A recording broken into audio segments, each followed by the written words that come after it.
It started like any other evening. The faint hum of the television filled the living room, and the aroma of Anne's favorite jasmine-scented candle wafted through the air. I was scrolling through emails, half listening to her as she moved about the house.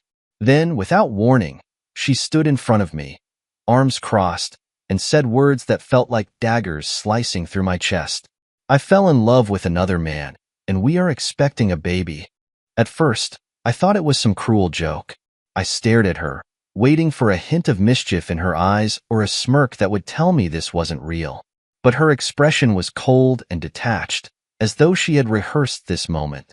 The air seemed to leave the room, and my heart thudded so loudly that I couldn't hear my own voice when I asked her to repeat herself. "Michael, I'm serious," she said flatly, her tone carrying no remorse, no hesitation. "I've moved on, and I'm moving in with him. I want you out of the house by the end of the week." The house. Our house. The one we had poured our savings into. The one where we painted walls late into the night and argued over furniture placement. It wasn't just bricks and mortar. It was our history, our dreams, our plans for a future that no longer existed. And now, she wanted me gone.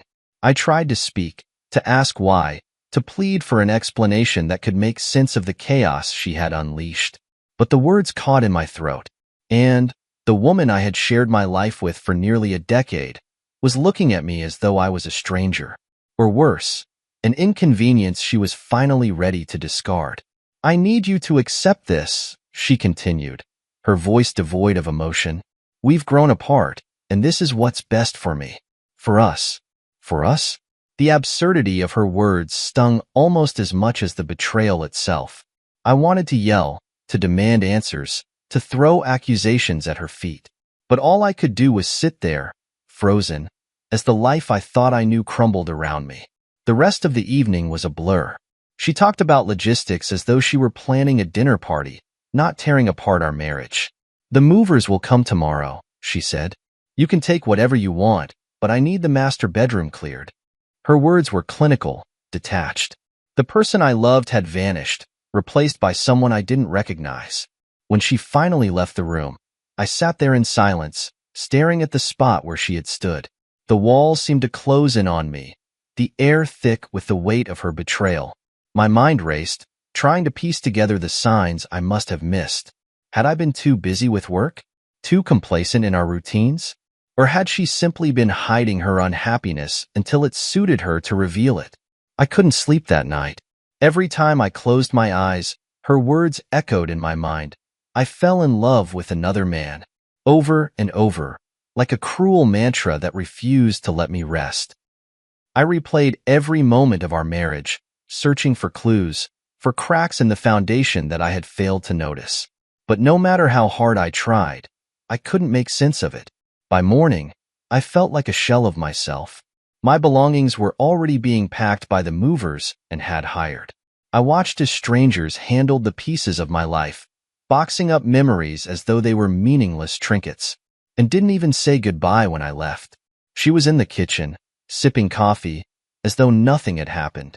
As I drove away, I looked at the house one last time. The house we built, the life we shared, it was no longer mine. It belonged to someone else now, someone she had chosen over me. The realization hit me like a punch to the gut. I had been replaced, and for the first time in my life, I felt completely, utterly alone. Leaving the house felt like stepping into an alternate reality. The once familiar streets blurred as I drove aimlessly, not knowing where to go or what to do next. My car became a cocoon of silence, save for the faint hum of the engine and my ragged breaths as I tried to process the wreckage of my life. Anne's words echoed in my mind. I fell in love with another man. The betrayal was like a wound that refused to stop bleeding. The house we built together, the memories we shared, it was all gone. She had erased me from her life as easily as wiping a chalkboard clean, replacing me with someone else. My hands gripped the steering wheel tightly, knuckles white, as anger and despair churned inside me. Every mile I drove felt like running further from the life I once knew and deeper into uncertainty. Eventually, I found myself pulling into a motel parking lot, the neon sign flickering in the darkness. The room was nothing special. A single bed, a desk, and a buzzing fluorescent light that cast a cold glow over the space. I dropped my bags on the floor and collapsed onto the bed, staring at the ceiling. The emptiness of the room mirrored the void inside me. Sleep didn't come easily. Every time I closed my eyes, memories of and invaded my thoughts. The way she used to laugh at my terrible jokes, the quiet mornings we spent sipping coffee on the patio, the promises we made on our wedding day. How had it come to this? Had I been blind to her unhappiness, or had she simply hidden it too well? The questions circled endlessly, each one more painful than the last. The days that followed were a blur of monotony. I rented a small apartment on the edge of town, a far cry from the home I had left behind. The walls were bare, the furniture sparse, but it was mine, even if it didn't feel like home. I threw myself into work, arriving early and staying late, desperate to distract myself from the emptiness that awaited me at the end of the day. But even work couldn't fully shield me from the gnawing ache in my chest. Nights were the hardest. The silence of the apartment was deafening, a constant reminder of what I had lost. I would sit by the window, staring out at the city lights, wondering if Anne was thinking about me. Was she happy with him? Did she ever feel even a shred of guilt for what she had done? The thought of her building a life with someone else, raising their child in the house we had shared, was almost too much to bear. Friends and family reached out, offering their support, but I couldn't bring myself to answer their calls. I didn't want their pity, didn't want to rehash the details of my failed marriage. I convinced myself I was fine, even as the weight of loneliness pressed down on me. The truth was, I didn't know how to move forward. The life I had spent years building was gone, and I was left standing in the rubble, unsure of how to start again. One evening, as I sat alone in the apartment, I picked up a picture of Anne and me from our honeymoon. We were smiling, carefree, so full of hope for the future. I stared at it for a long time before finally placing it face down on the table. That wasn't my reality anymore. She had made her choice, and now I had to figure out how to live with it. But where did I go from here? How do you rebuild when the foundation of your life has been ripped away? These questions haunted me, their answers just out of reach. All I knew was that I couldn't stay in this limbo forever. If Anne could walk away so easily, maybe it was time for me to do the same. Not just from her, but from the pain and anger that had taken root inside me. For now, though, all I could do was take it one day at a time. One step forward, no matter how small, was still progress. And maybe, just maybe, there was a future waiting for me beyond the ruins of what Anne had left behind. The weeks after leaving my home were some of the hardest I've ever faced. Each day felt like a cruel reminder of what had been taken from me. I'd wake up in the unfamiliar confines of my small apartment, the sterile white walls glaring back at me, mocking the warmth I'd once known, and had moved on, and I was left with the rubble of our life together, trying to figure out how to build something from it. Work became my lifeline, a haven where I could lose myself in numbers and deadlines. As a project manager, I was used to handling chaos, juggling multiple moving parts to create a cohesive whole. But this was a different kind of chaos, one I couldn't neatly organize into spreadsheets or schedules. Still, throwing myself into work was better than sitting alone in the apartment, where the silence felt suffocating. At first, I avoided friends and family. Their well-meaning texts and voicemails piled up, unopened and unanswered. I knew they cared, but I wasn't ready to face their pity or the inevitable questions. What happened? Are you okay? How could I explain something I didn't fully understand myself? So, I distanced myself, retreating into a cocoon of solitude. Yet, even in my self-imposed isolation, I began to find small moments of clarity. The apartment, though stark and lifeless, became a blank slate. I started to fill it with little things: a new set of dishes, a comfortable chair for reading, a few photos of my parents from happier times. It wasn't much, but it was mine. Each item felt like a step toward reclaiming a sense of self that Anne's betrayal had stripped away. I also began to take stock of my own life, reflecting on the cracks in my marriage that I'd ignored for far too long. Anne's betrayal hadn't come out of nowhere. The signs had been there, subtle but unmistakable. Her increasing detachment, the way she'd stopped laughing at my jokes, the nights she'd spent working late while I stayed home, oblivious. I had been so focused on keeping the wheels turning that I hadn't noticed the foundation crumbling beneath us. These realizations were painful, but they were also freeing in a way. For the first time, I stopped blaming myself entirely for what had happened. Yes, I had my faults. I worked too much. I wasn't always as attentive as I could have been, but Anne had made her choices. She had decided to betray our vows, to replace me without so much as a warning. That was on her, not me. As the fog of grief began to lift, I found myself rediscovering old interests that I had set aside during my marriage. I dusted off my guitar, strumming awkwardly at first but slowly finding my rhythm. Music had always been my escape, a way to channel emotions I couldn't put into words. It felt good to reconnect with that part of myself, to lose track of time as I played, letting the notes carry me somewhere else. I also started running again, something I hadn't done in years. At first, it was more of a shuffle than a run, my legs protesting every step. But with each mile, I felt a little lighter, as if I was shedding the weight of Anne's betrayal one stride at a time. The rhythmic pounding of my feet against the pavement became a form of meditation, a way to quiet the noise in my head. And then there were the small victories. The first time I cooked a meal in the apartment and it didn't taste like cardboard. The first time I laughed at a stupid sitcom joke. The first time I slept through the night without waking up in a cold sweat.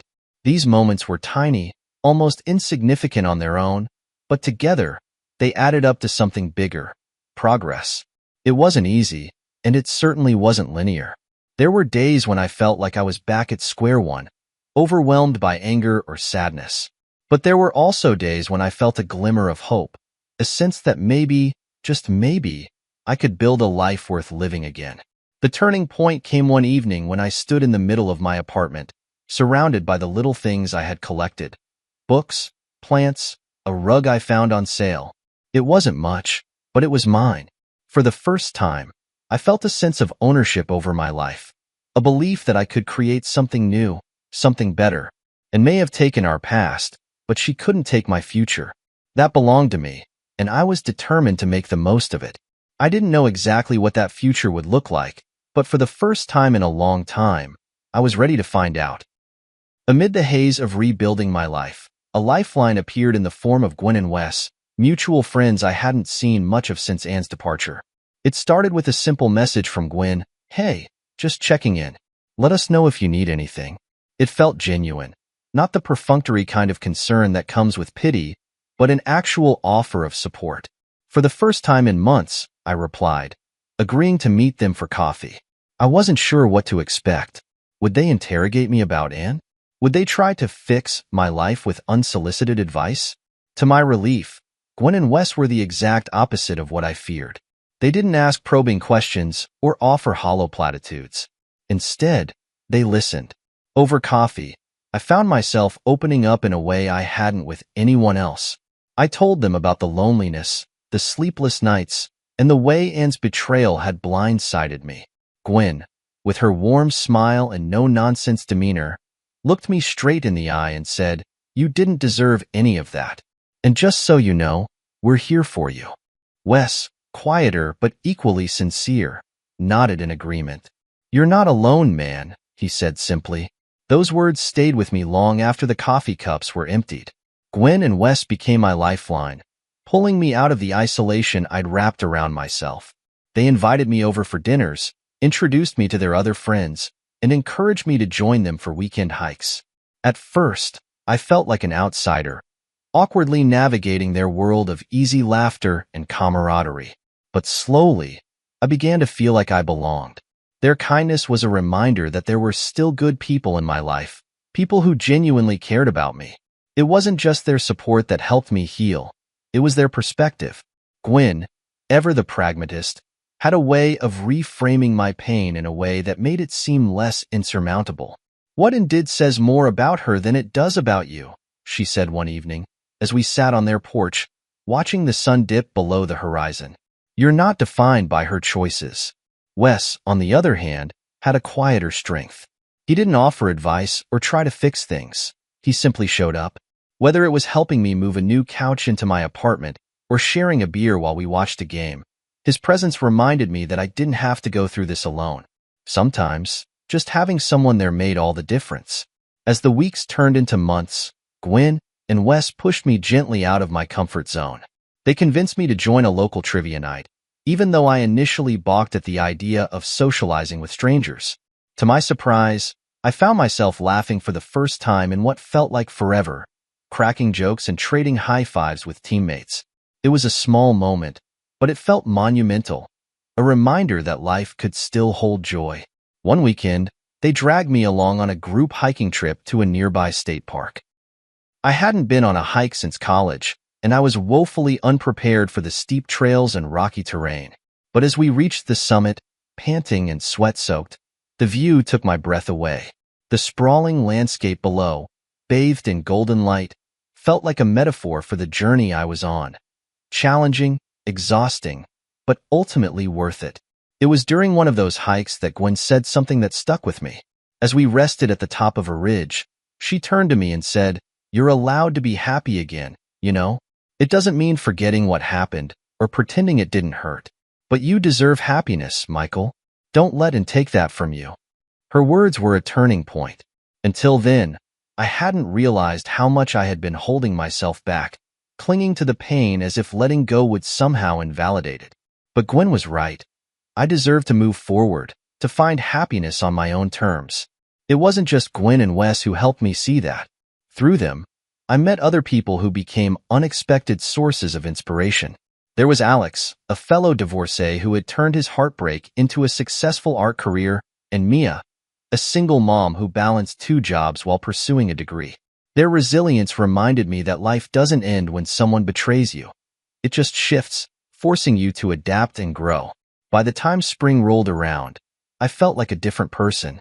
I was still healing, still figuring out what my life would look like moving forward, but I no longer felt like I was drowning. I had people in my corner, a community that reminded me of my worth, and a growing belief that maybe, just maybe, the best was yet to come. Looking back, I realized that Gwen and Wes had given me more than friendship. They had given me hope. And for that, I would always be grateful. The support from Gwen and Wes gave me the strength to step into a new phase of my life. But healing wasn't a straight path. It rarely is. In the quiet moments, doubt still crept in, and I often found myself replaying conversations with Anne, wondering if there was something I could have done differently. Yet, every time I started to sink back into that spiral, I reminded myself of Gwen's words, "You're allowed to be happy again." It was during one of those rare moments of calm that something unexpected happened. A small, everyday moment that, without fanfare, changed everything. It started with coffee, or rather, a spilled cup of it. I had stopped at a local cafe to escape my apartment for a bit. The sun streamed through the large windows, and the aroma of roasted beans filled the air. I was sitting at a corner table, scrolling through emails and sipping my usual black coffee, when someone stumbled beside me, and a loud gasp followed. "I am so sorry," a voice said. I looked up to see a woman standing there, wide-eyed, holding an empty cup. A dark brown stain was quickly spreading across the sleeve of my shirt. She looked horrified. "I didn't mean to." I tripped on the chair leg. "It was an accident, I swear." I glanced down at the coffee-stained fabric, then back at her. She was flustered, her cheeks pink with embarrassment, but there was a sincerity in her eyes that made me chuckle despite the mess.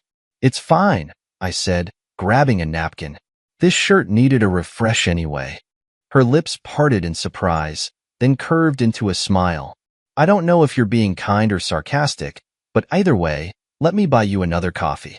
"I'll take kind," I replied. "And I wouldn't say no to another cup." She introduced herself as Sarah as she handed me the fresh coffee. We ended up sitting at the same table, chatting as if we were old friends rather than strangers brought together by an awkward spill. She had an easygoing nature, the kind of energy that made the world feel a little lighter. She told me she was an elementary school teacher who spent her free time volunteering at a local animal shelter. There was something refreshing about her, a warmth and authenticity that I hadn't realized I missed. Our conversation stretched well beyond what I expected. We talked about books, movies, and even the quirks of our hometown. Sarah had a sharp wit that caught me off guard in the best way. She made me laugh, a deep, Genuine laugh. I hadn't heard from myself in a long time. When we parted ways, she scribbled her number on the edge of a napkin and handed it to me. In case you want to grab another coffee, this time spill-free, she said with a grin. I walked home with that napkin in my pocket, a small smile playing on my lips. For the first time since and had left, I felt a spark of something I couldn't quite name. It wasn't love, not yet, but it was hope, and that was enough for now. Over the following weeks, Sarah and I kept in touch. Our coffee meetings turned into casual dinners, then long walks through the park.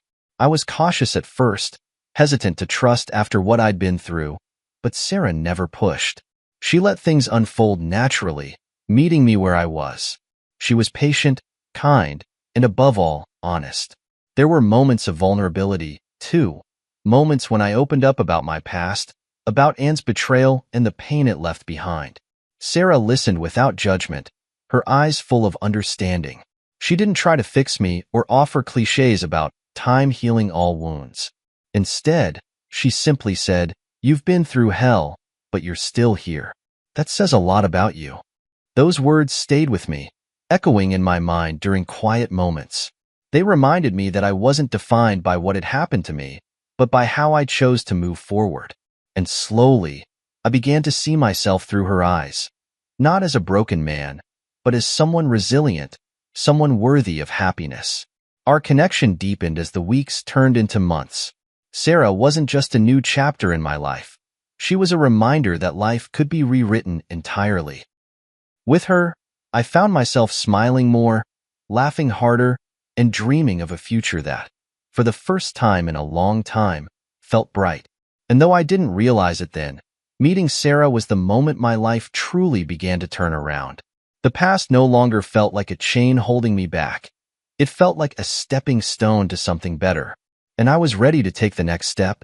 As my bond with Sarah deepened, I found myself stepping further out of the shadows of my past. Life began to feel brighter, more hopeful, and yet, the specter of Anne's betrayal still lingered in the corners of my mind. It wasn't that I wanted her back, far from it, but the hurt, the humiliation of being cast aside so coldly, was a wound that hadn't yet fully healed. I heard snippets about Anne's life through mutual acquaintances. She and her lover had settled into the house we once shared, their relationship seemingly flourishing. They welcomed their child, a baby boy, into the world, and the news stirred a mix of emotions within me. Resentment, sadness, and even a twinge of jealousy. All were wrapped up in the knowledge that Anne had moved on so completely. But with Sarah by my side, I was learning to let those feelings go, bit by bit. 2 years passed in what felt like a blink. My life had transformed in ways I hadn't thought possible. The consulting business I'd started in the wake of my divorce had grown beyond my expectations. What began as a modest venture became a thriving enterprise, giving me financial stability and, more importantly, a renewed sense of purpose. Sarah and I were thriving, too. What began as casual companionship had blossomed into something deep and unshakable. She became my confidant, my partner, and my greatest supporter. For the first time in years, I felt like I had someone in my corner, someone who believed in me not because of what I could provide, but because of who I was. Then, as life often does, fate threw me an unexpected curveball. It was a sunny Saturday afternoon, and Sarah and I had decided to grab lunch at a mall cafe after running some errands. We were laughing about something trivial, one of those inside jokes that only couples understand, when I felt a strange pull, a sense of someone watching me. I turned, and there she was. And our eyes met across the bustling mall, and for a moment, the world seemed to slow. She froze mid-step, her expression shifting from shock to something I couldn't quite place. Recognition? Regret? Perhaps both. I hadn't seen her in 2 years, and in that time, she had changed. There were lines on her face that hadn't been there before, a weariness in her posture that spoke of struggles I couldn't begin to guess. "Michael," she said, her voice tentative, almost hesitant, as she approached us. Sarah looked at me, sensing the sudden tension but saying nothing. Her presence was a quiet reassurance, grounding me in the here and now. "And," I replied, my tone polite but detached. I wasn't the broken man she had left behind, and I had no intention of pretending otherwise. For a moment and just stared, as though trying to reconcile the image of me now with the version of me she had last seen.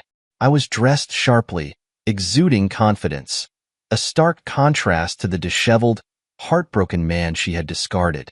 Sarah stood beside me, her hand lightly resting on my arm, a silent but unmistakable symbol of the life I had rebuilt. "You look good," and said, her voice faltering. She glanced at Sarah, then back at me. "I didn't expect to see you here." I smiled faintly, though it didn't reach my eyes. Life's full of surprises. There was an awkward pause, during which Anne seemed to grapple with what to say next. "How have you been?" she finally asked, her tone strained. I considered my response carefully, not wanting to come across as bitter or vindictive. "I've been well, busy with work, happy." The last word was deliberate, a quiet declaration of the peace I had found in her absence, and looked down, fiddling with the strap of her purse. "That's good. I'm glad you're doing well." It wasn't lost on me that she seemed nervous, unsure of herself in a way I had never seen before. The woman who had once dismissed me as predictable and boring now seemed almost humbled. "I should let you two get back to your day," she said, her voice soft. She hesitated, as though wanting to say more, but ultimately turned and walked away. As I watched her retreating figure, I felt an overwhelming sense of closure. Seeing Anne like that, unsure, almost diminished, brought a clarity I hadn't realized I needed. She had made her choices, and I had made mine.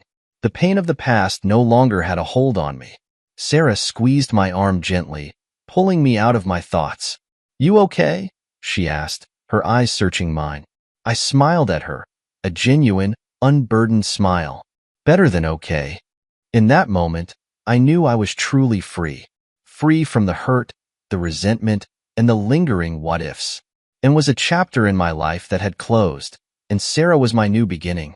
As we walked hand in hand through the mall, I felt lighter than I had in years, ready to embrace the future with open arms. That encounter with Anne at the mall stayed with me, but not in the way I might have expected. There was no lingering anger, no resurgence of old wounds, only a quiet sense of vindication and finality. And had expected to find me broken, struggling, perhaps even bitter. Instead, she saw a man thriving, a man she no longer knew, and that, I realized, was the real victory. Sarah, ever intuitive, waited until we were back home before bringing it up. "Do you want to talk about it?" she asked gently as we settled on the couch. Her concern wasn't laced with jealousy or insecurity, just genuine care. "There's not much to say," I replied after a pause. Seeing her today, it felt like the last piece of the puzzle fell into place. "I don't feel tied to that chapter of my life anymore." Sarah smiled, her eyes warm. "That's a good thing. You deserve to move forward." And move forward, I did. My consulting business continued to flourish, exceeding every goal I had once timidly set for myself. Each success felt like a triumph, not just in the professional realm but in reclaiming my sense of self-worth. The shy, hesitant man who had doubted his abilities during his marriage to and was gone, replaced by someone who finally understood his value. Sarah became an integral part of my life, not just as a partner but as a collaborator and confidant. Her insights, often sharp and practical, proved invaluable in shaping my business strategies.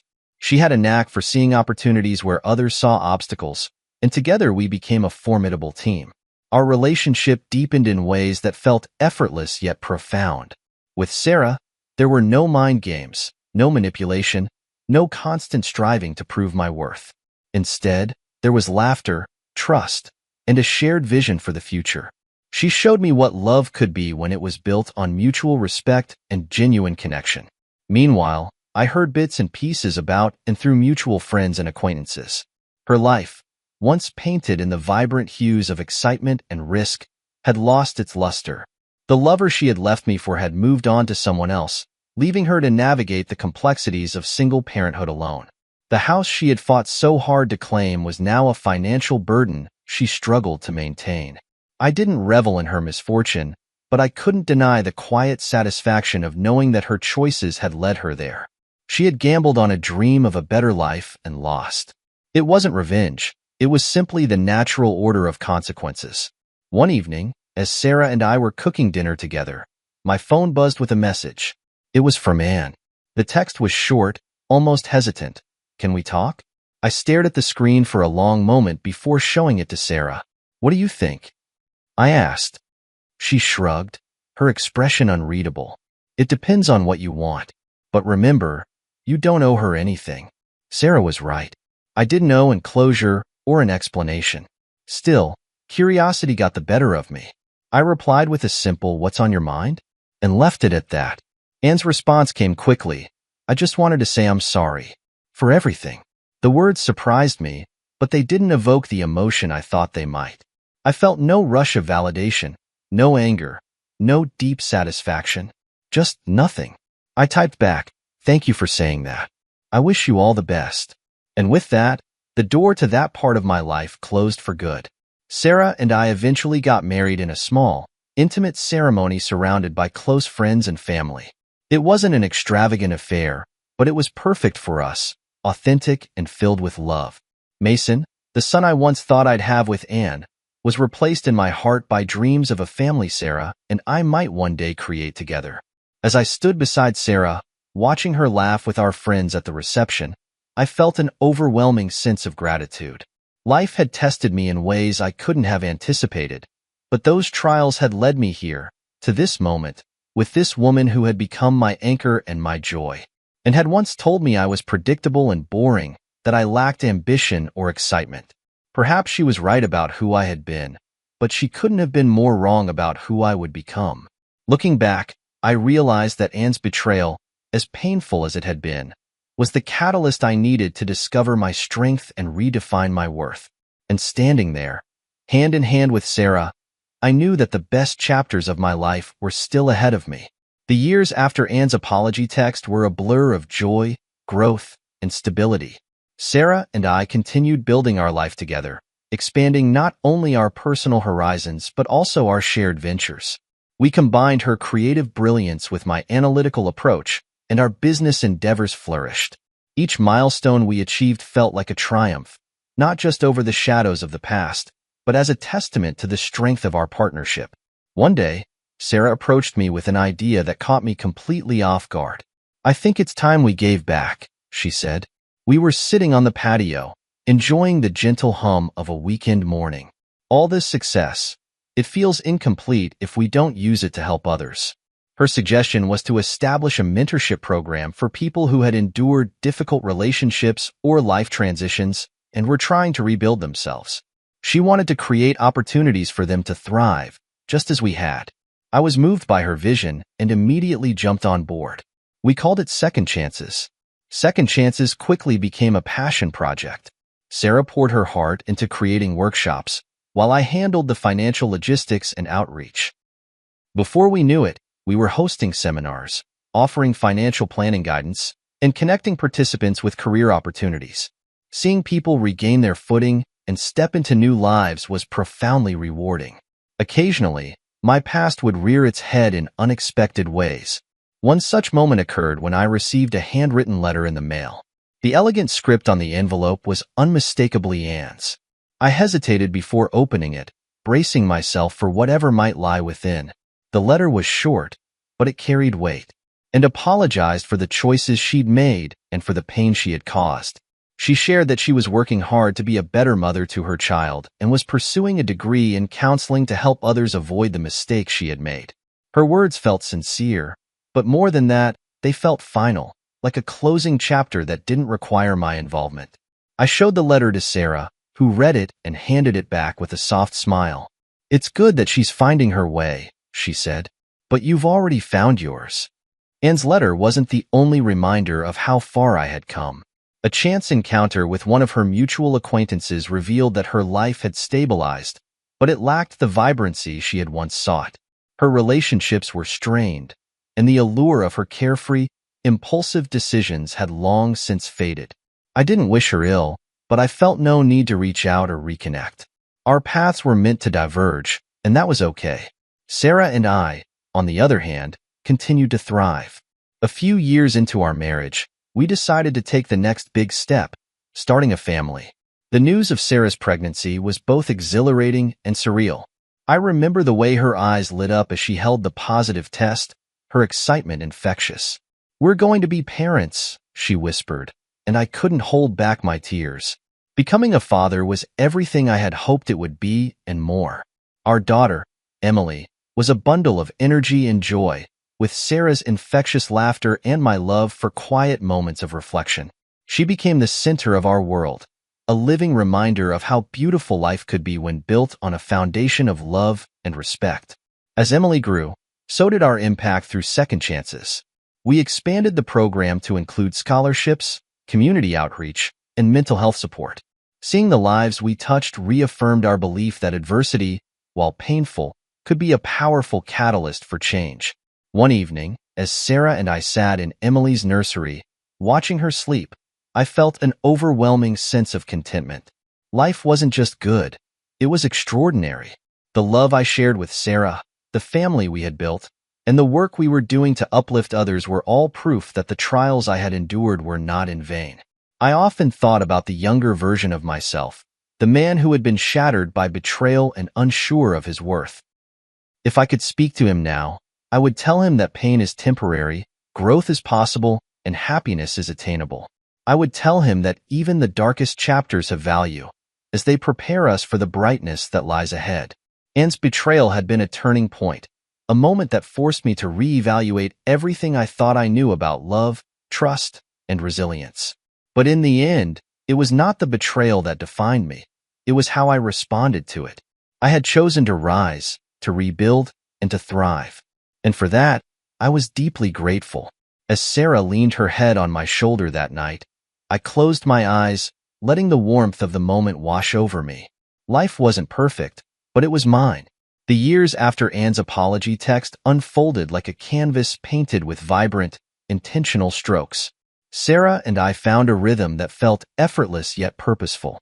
Our relationship became a partnership in every sense of the word, not just in love, but in vision and ambition.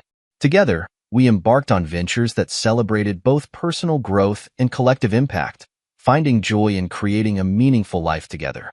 Sarah's idea for Second Chances marked the beginning of a journey neither of us anticipated, but both embraced fully. Her vision was simple yet profound: to provide support, mentorship, and resources for individuals who, like me, had faced betrayal, heartbreak, or major life transitions. The program wasn't about wallowing in pain. It was about empowering people to rise above their circumstances and reclaim their futures. We started small, hosting informal workshops in community centers and coffee shops. I handled logistics, bringing my analytical skills to budgeting and outreach, while Sarah's warmth and creativity attracted participants who found her relatable and inspiring. Over time, word spread. The stories of transformation, people regaining confidence, starting businesses, or building new relationships, became the program's greatest advertisement. Soon, we were hosting seminars, collaborating with therapists and life coaches, and expanding Second Chances into a full-fledged nonprofit. During this time, I received a letter that served as a poignant reminder of how far I'd come. It was from Anne. Seeing her handwriting on the envelope was like hearing a faint echo from a distant past. I hesitated to open it, unsure of what emotions it might stir, but curiosity won out. The letter was surprisingly introspective, and wrote about the mistakes she had made, the consequences of her decisions, and her attempts to rebuild her life. She revealed that she had pursued a degree in counseling, hoping to help others avoid the pitfalls she had encountered. "I don't expect forgiveness," she wrote, "but I hope you know I regret the pain I caused." I handed the letter to Sarah, who read it with her usual calm empathy. When she finished, she looked at me with a small smile and said, "It's good that she's finding her way, but she's no longer part of yours." Sarah was right. While Anne's words felt genuine, they didn't elicit the closure I once craved because I had already found it. My life had moved forward in ways I never thought possible, and Anne's chapter had long since closed. Not long after, life threw us a beautiful surprise. Sarah was pregnant. The news filled me with a mix of joy, awe, and nervous excitement. I had dreamed of becoming a father, but this moment felt surreal. Sarah's glow during those months, her laughter and excitement, was infectious. We painted the nursery together, choosing a soft yellow that felt warm and inviting, and spent countless nights imagining the adventures ahead with our child. When Emily was born, she became the center of our world. Holding her for the first time was a moment I'll never forget. Her tiny hand gripping my finger, her soft cries filling the room. She had Sarah's vibrant smile and, as the years passed, my quiet curiosity. Emily wasn't just a blessing. She was a reminder of the beauty that could come from pain, the light that follows even the darkest storms. As Emily grew, so did Second Chances. What began as a modest initiative blossomed into a movement. We launched scholarships for single parents returning to school, created workshops for financial literacy, and even partnered with local businesses to offer job training programs. The impact was far-reaching, and the gratitude from those we helped reinforced the importance of our mission. One day, while attending a community event, I overheard someone mention Anne's name. Curiosity got the better of me, and I quietly listened as they described her life now, far removed from the grand plans she once had. Her relationship with her lover had ended, and she was living modestly, trying to rebuild. It wasn't schadenfreude I felt, but a sense of detachment. Anne's story no longer had power over me. As the years went by, the milestones Sarah, Emily, and I shared became the fabric of our life. From Emily's first steps to her first day of school, each moment felt like a gift. Sarah and I often talked about how our pasts had shaped us, not with bitterness but with gratitude for the lessons learned. The pain I endured had forged resilience. Sarah's unwavering support had taught me the value of unconditional love. One evening, as we sat on our porch watching the sunset, Emily playing with her toys nearby, I felt an overwhelming sense of contentment. "Do you ever think about what might have been?" Sarah asked softly, her gaze on the horizon. "Sometimes," I admitted, "but only to remind myself how far I've come. I wouldn't change a thing." Sarah reached for my hand, her touch grounding me. "Me neither," she said with a smile. Looking back, the betrayal that once felt insurmountable had become a distant memory, eclipsed by the life I had built. Anne's choices no longer mattered. What mattered was the love and purpose I had found with Sarah and Emily. The past was just a stepping stone to the incredible present I now called home.